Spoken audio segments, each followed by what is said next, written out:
What does it mean to be a good listener? How does one become one? What is the difference between listening and hearing? These are all questions that are faced to a student in a classroom every day. In this video, you will learn different strategies to help you become a better listener. For example, using body language, making eye contact, and asking the right clarifying questions to ensure that you understand what was said. So what is listening? It's funny, we hear noises all the time.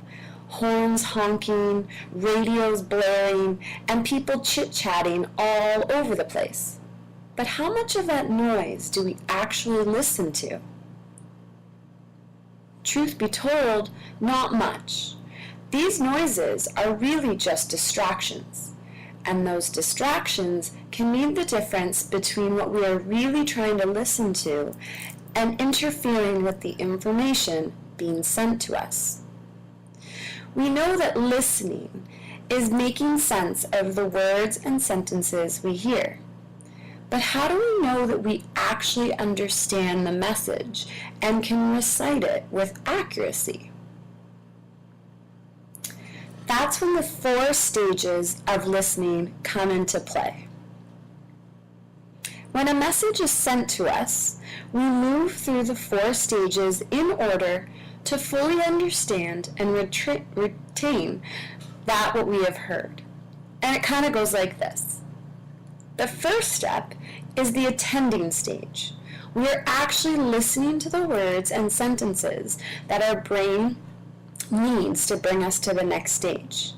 Think of all the words and sentences as if they're floating in air, not sure what to do with them yet, but just gathering them in your head.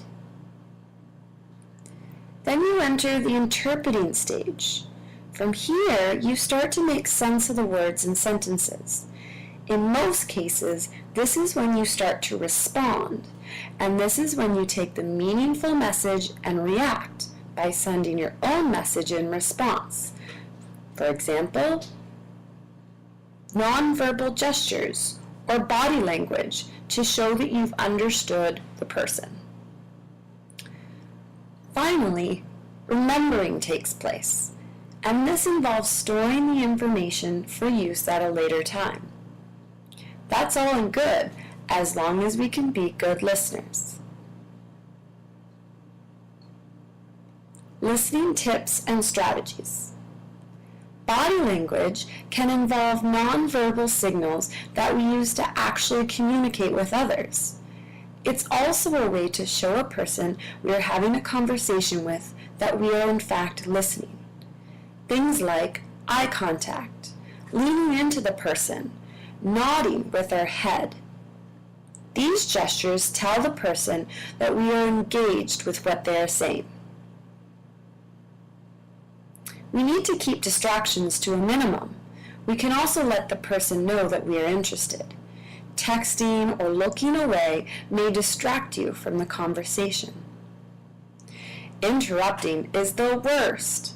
Let the speaker complete his thoughts before interjecting your opinion.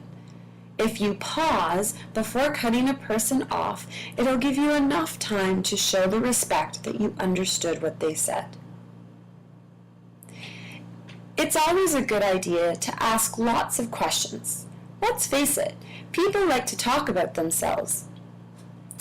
Open-ended questions are the best. These questions require the other person to respond without using just a simple yes or no.